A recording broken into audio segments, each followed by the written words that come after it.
Hi అండి, నేను మీ శ్రావణి. ఈరోజు అయితే మీ ముందుకి ఒక క్యూట్ స్టోరీతో అయితే వచ్చేసానండి. ఆ స్టోరీ ఏంటంటే, ఒక వైఫ్ అండ్ హస్బెండ్ అయితే ఉంటారండి.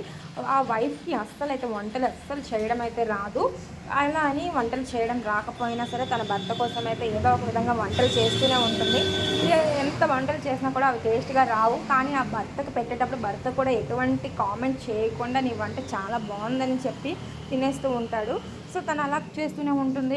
ఆ వంటలు సరిగ్గా రాకపోయినా సరే, వంట బాగాలేకపోయినా సరే, ఆ భర్త ఏమాత్రం కామెంట్ చేయకుండా రోజు అలానే తినేస్తూ ఉంటాడు.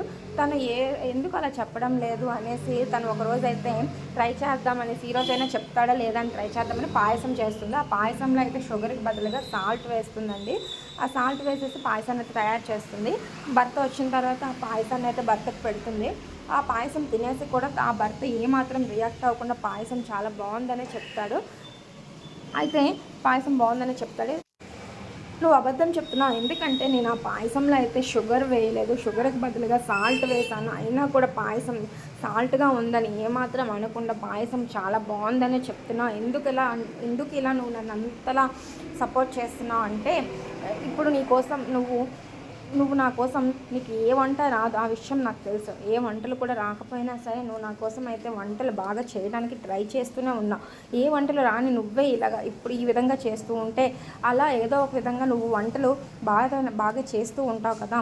నిన్ను ఇప్పుడు వంట బాగాలేదని నిన్ను బాధ పెట్టి నేను బాధపడటం కంటే, బాగాలేని వంటను బాగుంది అని చెప్తూ ఉంటే, నువ్వే ఏదో ఒక రోజు బాగా వంట చేయడం అయితే నేర్చుకుంటావు. దానికోసం నిన్ను బాధ పెట్టడం ఎందుకు? అందుకే నువ్వు చేసిన ఏ వంట కూడా బాగాలేదు అని నేను ఏ రోజు చెప్పలేదు, బాగుందని ఎంకరేజ్ చేస్తూ వచ్చాను. ఏదో ఒక రోజు నువ్వే కదా వంట బాగా చేయడం నేర్చుకుంటావు అని అంటాడు. అప్పుడు తనకు అర్థమవుతుంది, నా భర్త నా కోసం ఇంతలా ఆలోచిస్తున్నాడు, నేను తన కోసం ఏ విధంగా అయినా బాగా వంట చేయాలి అని తాను బాగా అయితే వంటలు నేర్చుకుని చేస్తూ ఉంటుందండి. దీంట్లో మనకు అర్థమైంది ఏంటి అంటే, వైఫ్ అండ్ హస్బెండ్ అనేవాళ్ళు ఒకరినొకరు అర్థం చేసుకొని ఉంటే ఆ లైఫ్ అనేది చాలా హ్యాపీగా ఉంటుందండి.